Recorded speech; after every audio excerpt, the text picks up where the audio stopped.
নমস্কার, আমি সৃজা। আজ রাখি পূর্ণিমা, আর এবারের রাখি পূর্ণিমা আর বলিউড অভিনেত্রী কৃতি স্যানন কোথাও গিয়ে একেবারে মিলেমিশে একাকার হয়ে গেছেন। সেটা তো আপনারা জানেন, একটা বিজ্ঞাপন, সেই বিজ্ঞাপনে কৃতির একটা পোশাক, একটা সাদা রঙের পোশাক, সেই পোশাক ঘিরে একেবারে গোটা ভারতবর্ষ এই মুহূর্তে এমনভাবে উত্তাল হয়ে গেছে যে ওই সংস্থা যারা কৃতিকে দিয়ে ওই বিজ্ঞাপন বানিয়েছিল তারা ওই বিজ্ঞাপন উইথড্র করতে বাধ্য হয়েছে। কেন? তার কারণ হচ্ছে যে হিন্দুত্ববাদীদের কৃতির ওই পোশাকে আপত্তি রয়েছে, এবং এই হিন্দুত্ববাদীদের পক্ষ থেকে প্রথম যিনি এই আপত্তি করেছিলেন তিনি আমাদের হিন্দুত্ববাদী জননেত্রী কঙ্গনা রানাওয়াত। তো কঙ্গনা রানাওয়াত, তার মনে হয়েছিল যে কৃতি স্যানন এরকম একটা পোশাক পরে ভাইকে রাখি পরাতে পারে না, এটা ভারতীয় সংস্কৃতি এবং কালচার বহির্ভূত। কিন্তু এখন বিষয়টা হচ্ছে যে কঙ্গনা রানাওয়াতের এই ভারতীয় সংস্কৃতির প্রতি এত আগ্রহ এবং উনি এত বেশি ভারতীয় সংস্কৃতিকে মেনে চলেন, তার নিজের পোশাক যদি আমরা একটুখানি দেখি মাত্র কয়েক বছর আগে, মানে এই বিজেপি খেলার আগে, তাহলে মোটামুটিভাবে এই কঙ্গনা রানাওয়াতের ভারতীয় সংস্কৃতি নিয়ে ঠিক কতটা মাথা ব্যথা ছিল বিজেপি জয়েন করার আগে, বা বলা ভালো বিজেপি জয়েন করে সাংসদ হয়ে টাকা কামানোর আগে, সেটা মোটামুটিভাবে আমরা বুঝতে পারি। আর তার সঙ্গে এই কঙ্গনা রানাওয়াতের মোটামুটিভাবে জীবনের ইতিহাস যদি আমরা দেখি, এত নোংরা বিষয় নিয়ে আলোচনা করতে আমার একেবারে ইচ্ছা করে না, রুচিতে বাঁধে। কিন্তু আমরা আদিত্য পাঞ্চলি থেকে ঋত্বিক রোশন, কঙ্গনা রানাওয়াতের এই যে জার্নি, সেটা যারা মোটামুটি একটু খবর রাখি তারা জানি। তো এখন এই কঙ্গনা যখন এই ভারতীয় সংস্কৃতি নিয়ে কথা বলে, কৃতি স্যাননের পোশাক নিয়ে কথা বলে, বা ভাই বোনের পবিত্র বন্ধন নিয়ে কথা বলে, তখন ঘৃণায় আমাদের গা গুলিয়ে ওঠে। তো এই গেল কঙ্গনা রানাওয়াতের কথা, বাদ দিন। এবার আসছি হিন্দুত্ববাদীদের প্রসঙ্গে। এখন বিষয়টা হচ্ছে যে হিন্দুত্ববাদীরাও কঙ্গনা রানাওয়াতের লেজ ধরে বলতে শুরু করলো যে কৃতি স্যানন কেন এরকম একটা পোশাক পরবে। কি পোশাক? না, কৃতি স্যাননের পোশাকে ক্লিভেজ দেখা যাচ্ছে। এখন বিষয়টা হচ্ছে যে ক্লিভেজ সেটাও কিন্তু একটা শরীরেরই অঙ্গ, মানে ক্লিভেজ কোনো যৌনাঙ্গ, এরকম কোনো ব্যাখ্যা এখনো পর্যন্ত অ্যানাটমি বা বিজ্ঞান আমাদের দেয়নি। কিন্তু তারপরেও হিন্দুত্ববাদীদের ক্লিভেজকে যৌনাঙ্গ বলে মনে হয়েছে, এবং সেটা কেন কৃতি স্যানন দেখাবে সেটা হচ্ছে হিন্দুত্ববাদীদের মূল আপত্তি।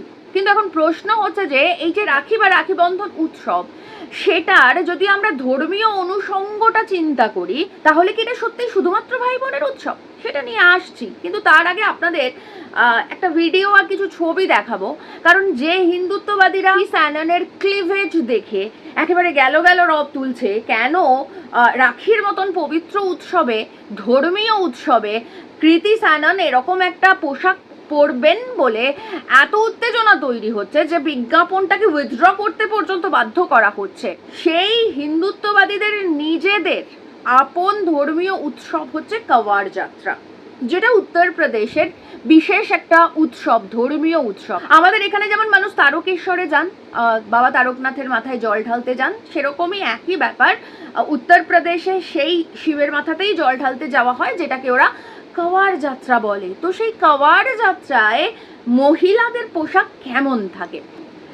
এই হচ্ছে কাওয়াড় যাত্রায় উপস্থিত যে সমস্ত হিন্দু ভাইয়েরা রয়েছেন, তাদের মনোরঞ্জন করার জন্য হিন্দুত্ববাদী মহিলাদের পোশাক।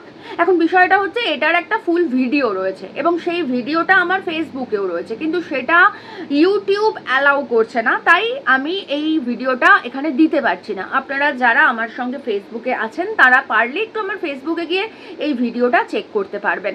এছাড়াও শুধুমাত্র হিন্দুত্ববাদী মহিলারা নন, এই যে কাওয়াড় যাত্রা, যেটা একেবারে হিন্দুত্ববাদীদের ধর্মীয় উৎসব এবং উত্তরপ্রদেশের বিশেষ উৎসব, বিশেষ ধর্মীয় উৎসব, সেখানে হিন্দুত্ববাদী ছোট ছোট ভাইদের আচরণ কেমন থাকে। আসুন, সেই ভিডিও ইউটিউব অ্যালাউ করছে, তো সেটা একটু দেখুন।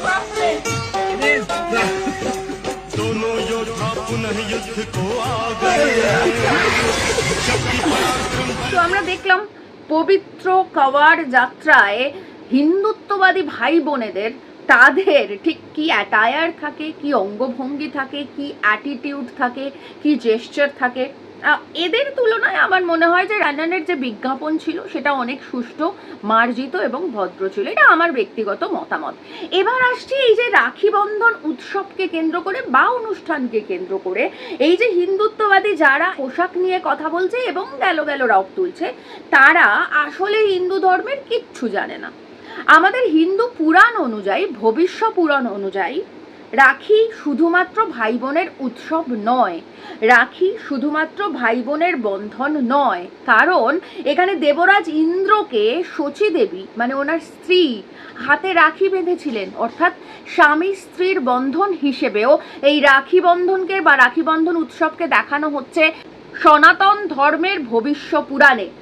এবং একই সঙ্গে আমরা জানি যে দ্রৌপদী শ্রীকৃষ্ণের যখন হাত কেটে গিয়েছিল তখন উনি নিজের শাড়ির আঁচল ছিঁড়ে কৃষ্ণের আঙুলে জড়িয়ে দিয়েছিলেন, তো সেটাও ভাই বোনের সম্পর্ক ছিল না। এবং তারপর আমরা যমুনার উপাখ্যানেও এই রাখি বন্ধনের উল্লেখ পাই।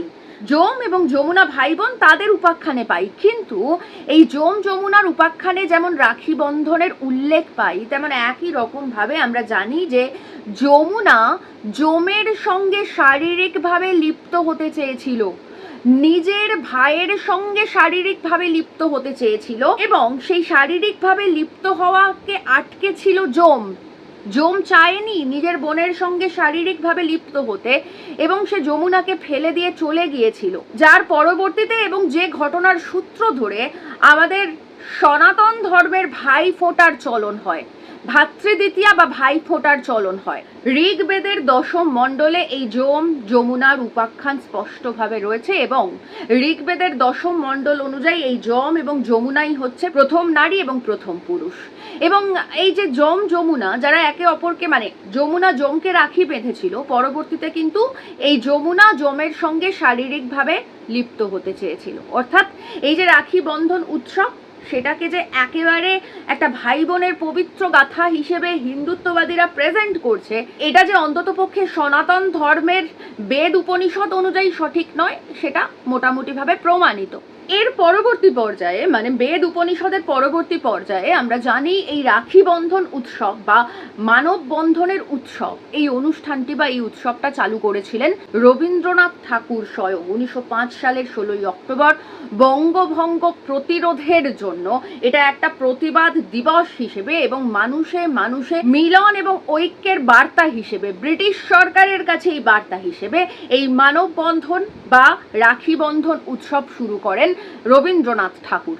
এবং এখানে তো ধর্মের কোনো বিষয়ই ছিল না, কারণ বঙ্গভঙ্গ যেটা হচ্ছিল সেই বঙ্গভঙ্গ হলে আসলে 1905 সালে মানে 1947-এর অনেক আগে 1905 সালে যদি বঙ্গভঙ্গ হতো তখনই হিন্দু মুসলিম বিভেদ হয়ে যেত, তখনই মুসলিম মেজরিটি চলে যেত বাংলাদেশে আর হিন্দু মেজরিটি চলে আসতো পশ্চিমবঙ্গে। তো সেই বঙ্গভঙ্গের প্রতিবাদ হিসেবে রবীন্দ্রনাথ ঠাকুর এই রাখি বন্ধন উৎসব শুরু করেছিলেন। তার মানে আমরা এটাকে ইজিলি বলতে পারি যে এটা ধর্মীয় বিষয়ই ছিল না, এটা মানুষে মিলনের উৎসব ছিল এবং এখানে হিন্দু মুসলিম ভ্রাতৃত্বকেই গুরুত্ব দেওয়া হয়েছিল, যেহেতু এটা বঙ্গভঙ্গের প্রতিরোধ বা প্রতিবাদ হিসেবে দেখানো হচ্ছে। অর্থাৎ এই এতগুলো উদাহরণ থেকে আমরা কি পেলাম? প্রথম কথা হচ্ছে যে আমাদের নিজেদের সনাতন ধর্মের বেদ উপনিষদ অনুযায়ী রাখি বন্ধন শুধুমাত্র ভাই বোনের উৎসব নয়। এখানে দেবরাজ ইন্দ্রকে শচী মাতা অর্থাৎ তার স্ত্রী রাখি পরিয়েছেন, এখানে দ্রৌপদী অর্জুনকে রাখির মতন করে তার শাড়ির আঁচল বেঁধে দিয়েছেন, এখানে যমুনা তার ভাই যমকে রাখি বেঁধে দিয়েছে ঠিকই, কিন্তু পরবর্তীতে ঋগ্বেদের দশম মণ্ডলে উল্লেখ করা হচ্ছে সেই যমুনাই যমের সঙ্গে শারীরিকভাবে লিপ্ত হতে চেয়েছে। অর্থাৎ রাখিকে আমরা শুধুমাত্র ভাই বোনের মিলন উৎসব বলে মানতে পারছি না সনাতন ধর্মের বেদ এবং উপনিষদ অনুযায়ী। এবং তার পরবর্তীতে আমরা যদি দেখি যে রবীন্দ্রনাথ 1905 সালে বঙ্গভঙ্গের প্রতিবাদে এই রাখি বন্ধন উৎসব চালু করেছিলেন, অর্থাৎ সেখানে তো ধর্মের কোনো বিষয়ই ছিল না, বরং হিন্দু মুসলিম মিলন ঐক্য হিসেবেই এই রাখি বন্ধন উৎসব করা হয়েছিল বা করেছিলেন রবীন্দ্রনাথ ঠাকুর। আর সব শেষে যেটা দেখতে পাচ্ছি যে সনাতনীরা কৃতি স্যাননের পোশাক নিয়ে এত বিতর্ক তুলছে, কারণ কৃতি স্যানন রাখি বন্ধনের মতন পবিত্র উৎসবে, ধর্মীয় উৎসবে এত খারাপ একটা পোশাক পরেছেন। তারা নিজেদের ধর্মীয় উৎসবে কাওয়াড় যাত্রায় মহিলাদের কি পোশাক পরে সেটা তো আপনাদের দেখালাম, ভিডিওটা শেয়ার করতে পারলাম না, কারণ ইউটিউব অ্যালাউ করছে না তাই, কিন্তু এই কারণের জন্যই ছবিগুলো দিলাম। অর্থাৎ এই যে হিন্দুত্ববাদী সংস্কৃতি, এই যে হিন্দুত্ববাদী অসভ্যতা, এই যে হিন্দুত্ববাদী বর্বরতা, এই সংস্কৃতি, এই অসভ্যতা, এই বর্বরতাকে রুখে দিন। এবং এই যে মহিলাদের সমস্ত ক্ষেত্রে তাদের পোশাক, তাদের চুল, তাদের শারীরিক গঠন, তাদের জাতপাত, তাদের ধর্ম, এই সমস্ত কিছু নিয়ে এই যে মহিলাদের সবসময় পিষে মারার, পায়ের তলায় রেখে দেওয়ার যে মনুবাদী সংস্কৃতি, এটাকে ভাঙতে হবে। এবং এটাকে ভাঙতে হবে আমাদেরকেই, অর্থাৎ আমরা যারা সনাতন ধর্মের মানুষ, আমাদেরকেই এই ভণ্ড সনাতনীদের সমস্ত অসভ্যতাকে শেষ করে দিয়ে আসল যে সনাতন ধর্ম, যে সনাতন ধর্ম প্রেম ভালোবাসার কথা বলে, মানুষে মানুষে ঐক্যের কথা বলে, অন্য ধর্মকে ঘৃণা না করার বার্তা দেয়, সেই সনাতন ধর্মকে এই ভারতবর্ষে প্রতিষ্ঠা করতে হবে। এই দায়িত্ব আপনার, আমার, আমাদের সকলের।